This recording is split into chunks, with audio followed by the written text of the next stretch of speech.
basketball, hockey, wrestling, soccer, other sports. Gotta do it. Making it all the difference. It's just Cutter Top 10 time! Hey there, ho there. It's a new theme song. It's a new time.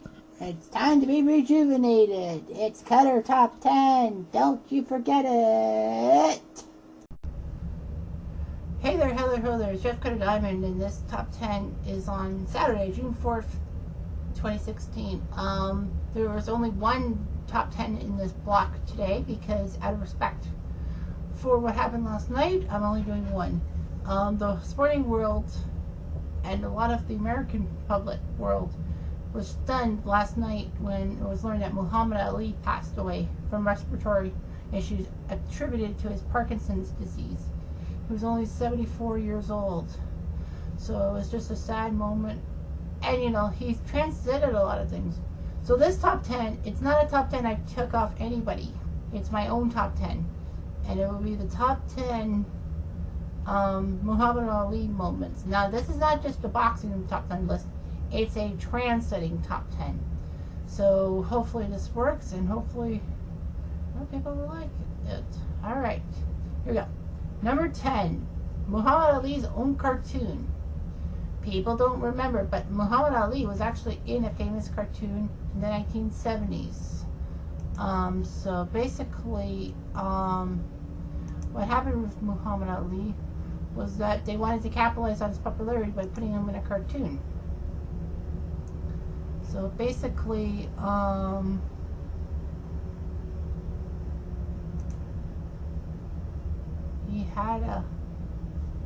he did of a cartoon. I don't know why it doesn't say anything, but anyway. So yeah, so he was in a cartoon.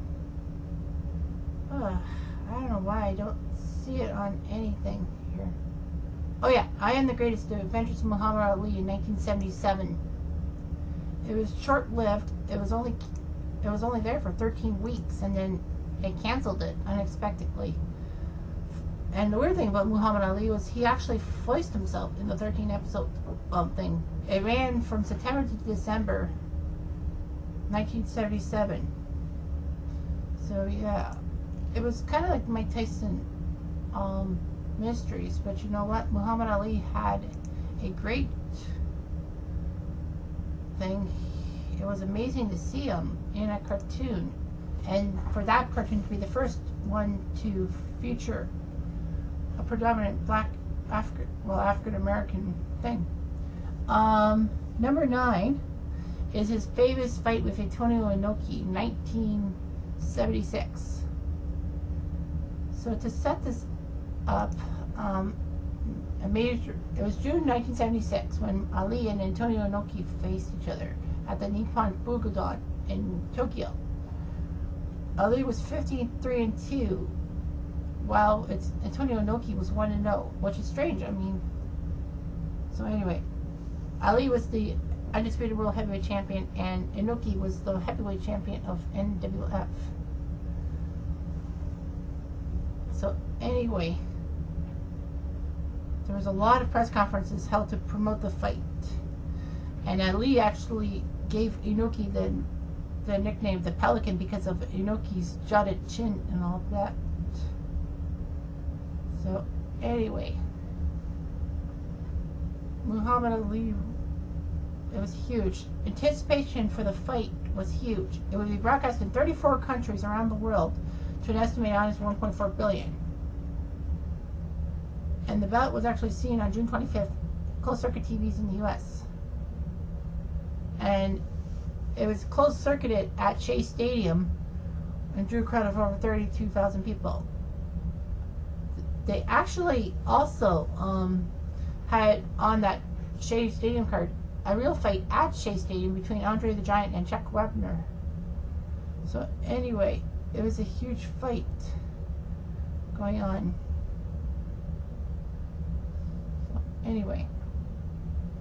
So anyway, as soon as the opening bell rang, Inoki tried to slide at the likes of Ali.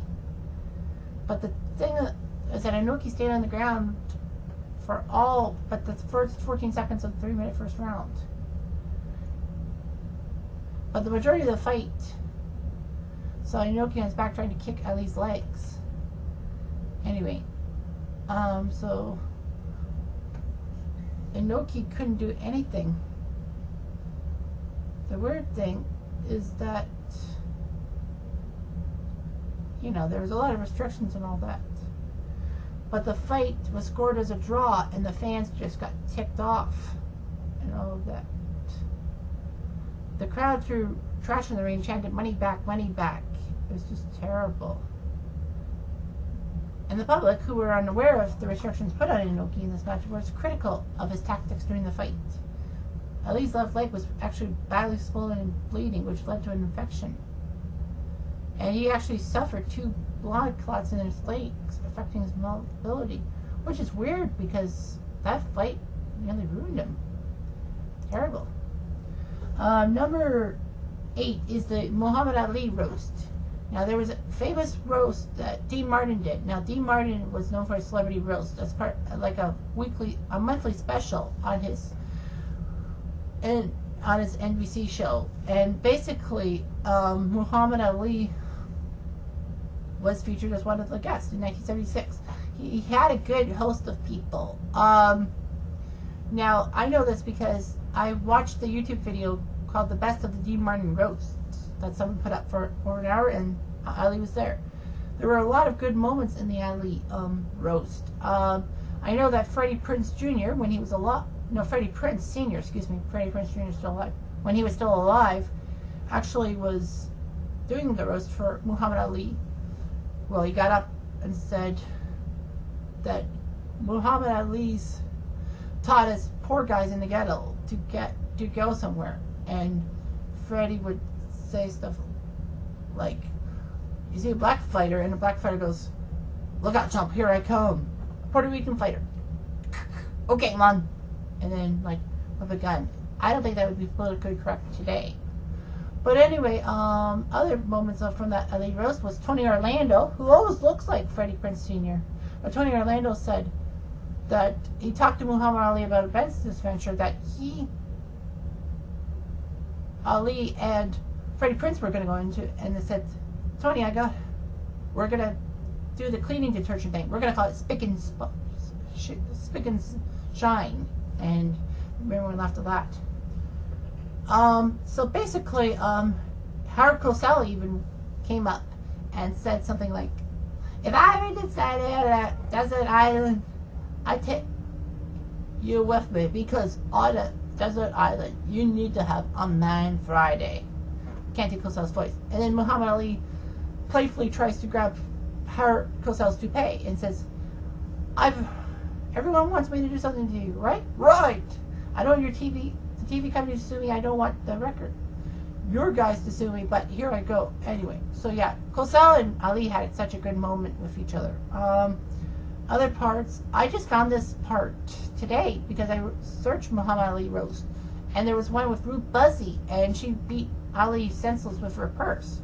Well, Ruth Buzzy was this Gladys girl from Laugh-In. So anyway, yeah, and even George Jefferson, a.k.a. Sherman Hemsley, took a jab at Ali verbally. And then Ali stood up when Jefferson said, "Stand up, chump. You one big dude. You're lucky I can't stand the sight of blood." And Ali goes, "Especially your own blood." And then Rich Little did a nice voice of Howard COsell and Muhammad Ali, which was pretty impressive. So anyway, yeah, that roast was very nice. And then Ali said that some fighters you might hear of are prone to throw fights, but this is the first time I've seen someone throw a roast. So anyway, he made fun of Joe Frazier and what's his name? Joe Frazier and George Foreman's. Well, there were 2 other boxers. I don't know who they were. And he said, "You're great. You actually looked at your cue. You actually could read what you wrote, and you get George Foreman, Joe Frazier." It's like, and then he talks about Dean Martin, saying how Dean Martin talked to him, and he's high, but he's serious. So anyway, enough about that. Number 7 is his famous quotes. Famous quotes like, "Float like a butterfly, sting like a bee," and all that. And said, "I am the greatest, I am pretty, I'm a bad, bad man, and I shook up the world," mostly after his fight with Sonny Liston in 1964. Amazing, and all that. And of course, Ali made some quotes that were through time. Number 6, the Rumble in the Jungle. Now, this 1974 fight was huge because Ali was fighting his way through, and he had only one loss in his professional career. That to the guy who will be next on this list. But anyway, Ali would be facing George Foreman, who easily won the heavyweight crown by knocking the guy who's at number 4 6 times in the first 2 rounds in Jamaica. And COsell goes down, goes down, goes. So anyway, Muhammad Ali, of course, was huge. He would be facing George Foreman in Zaire. The match was supposed to be in September, but because of, I don't know if it was an Ali injury or a Foreman injury, but it got pushed to late October. And anyway, Muhammad Ali was the heads-on favorite with the crowd because he got to know the Zaire language and all that, like the culture. And George Foreman didn't try to connect to the locals. And of course, the rope-a-dope came in, and George Foreman easily got taken out beyond the woodshed. And Ali regained his title that he technically didn't lose. Number 5, the Holy Trilogy, Ali versus Frazier. Now, people know about Muhammad Ali. In 1971, he would be facing Joe Frazier in a famous fight at Madison Square Garden. And it went 15 rounds, and Joe Frazier actually knocked Ali to the turf. And Muhammad, it was shocking. And then Joe Frazier wins by unanimous decision. And then, in 1974, just before Ali would be fighting Foreman for the title that Foreman got from Frazier, they met at Madison Square Garden in 1974, and Ali won. And then Ali went to face Frazier in the Thrilla in Manila. Ali Frazier 3 in Manila, which was amazing and all that. So it was a good fight, and Ali made Frazier quit via 14th round TKO. Joe Frazier was just smoking, if you can believe it or not. Number 4, his fights with Sonny Liston in 1964 and 1965. Ali was known as Cassius Clay, and he was getting up the heavyweight rankings, and then he would take on Sonny Liston to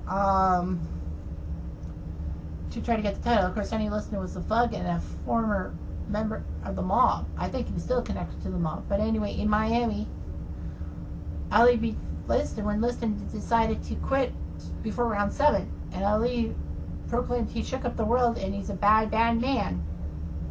But of course, Liston didn't quit. And everyone, I've been reading the greatest conspiracy theories of all time, and some say Liston threw the fight to get money or something. So anyway, Ali and Liston would fight in May of 1965 in Lewiston, Maine. And then, Ali's match with Liston didn't last that long. It lasted not even a minute in the first round, and then he KO'd Liston, even with a phantom punch that people said didn't really connect. Some people said that Sonny Liston threw that fight because he could have had a chance to get up against Ali in the fight in Lewiston, Maine, but he didn't. Of course, Sonny Liston would be found dead 5 years later of a shooting. Tragic. Number 3, his bout with Parkinsons. Now, Ali was getting into bad shape with his Parkinsons and all that. Some said, well, he did announce in 1984 he was suffering from Parkinson's, but many people said that he was suffering long before. I mean, he did beat Leon Spinks to win the WBA title in 1978, which was amazing. But unfortunately, Ali was going downhill. Of course, he faced in a famous match against Larry Holmes in 1980. I think it was Las Vegas. Yeah, it was in Las Vegas. And if you watch the 30 for 30 thing about Ali versus Larry Holmes, some say that Ali was suffering for the early outset of Parkinson's because his speech became a little slow and gibberish, all that. And of course, Ali got his butt handed to him by Holmes in that fight. If you should watch that ESPN 30 for 30 about Muhammad Ali. That was just fantastic. And of course, his Parkinson's, even though he was having bad movements and all that, he would fight Trevor Berbick in the Bahamas, but unfortunately Berbick would beat him. And Ali finally decided to quit. And then in 1984, he announced he had Parkinson's. He did a lot for Parkinson's research and all that. And, you know, his speech and all that would affect him. I remember that he got a big halftime ceremony at a Toronto Argonauts game in 2005. And people were just happy to see him. Number 2, his Olympic legacy. Not just 1960, but 1996. In 1960, he rose through the ranks and got to be on the U.S. Olympic team in Rome, boxing team in Rome, and at the light heavyweight competition. I know he beat a Polish guy. I'm not going to say his last name, although my sister-in-law will probably kick the crap out of me because, you know, being Polish and all that, I should know the guy's name. Well, she says so, but I unfortunately don't have any Polish heritage, and I'm bad with Eastern European last names. I seriously am. But as is, Ali, of course, fought in the 1916 Olympics, and then a year later, he lost his gold medal. Mostly because there was some kind of incident at a Louisville deli counter that they refused to serve him at the counter because of his ethnicity. So he threw his Olympic gold medal in the Kentucky River saying, "This ain't good to me." And in 1996, you got the famous moment that people were like, who was going to light the Olympic flame in Atlanta? And then Janet Evans came by with the flame. But out of the shadows, literally out of shadows, became Muhammad Ali. And Muhammad Ali, you know, Parkinson's with his arm shaking and all that, he still managed to put the flame down on a thing, and the conveyor just went up to the Olympic flame and just blew it up. Seeing him at the 1996 Olympics, that was just unbelievable, you know. And finally, number 1, the draft of 1967. Now, of course, in America in the 60s, they were fighting this Vietnam War. Now, I don't want to get too into this, but it still boggles me why the Americans were fighting a Vietnam War and a war in Asia and all that. I mean, World War II, yes, that was justified, but why fight in Vietnam? They were probably worried that communism was going to take over the world. They should have been worried about it in Soviet Russia, which they were. So anyway, Ali got declared for the draft, and, you know, he refused to be drafted. Now, a lot of people probably will be thinking, would he have gone over to Vietnam if he had to take his draft stuff? I doubt it. I think they probably would have done something with him, but he refused to fight because he said he refuses to fight in a country that won't like him as much as his own country. That won't fight for his rights like his own country. And of course, you know, the U.S. was through the Civil War issues. The U.S.'s response was to put him in jail and just strip his heavyweight title. And he didn't really get back into fighting from 1967 until 1970. So anyway, yeah, that was just big. There were a couple of honorable mentions that I guess I forgot to put on the list. I forgot to mention about his epic fight 50 years ago against George Chuvalo at Maple Leaf Gardens. In 1978, of course, with Leon Spinks, he lost to Leon Spinks, but he got his title back. So yeah, so that's a big one. So anyway, that's just my piece about Muhammad Ali. He was one of the greatest ever. I'm planning to find YouTube videos of Muhammad Ali and make a YouTube playlist. All that. Obviously, I'm not going to steal anything about Muhammad Ali. It was just so sad. It's just so sad. But anyway, that's all I've got. Rest in peace, Muhammad Ali, and the real Cutter Top 10s will be back tomorrow.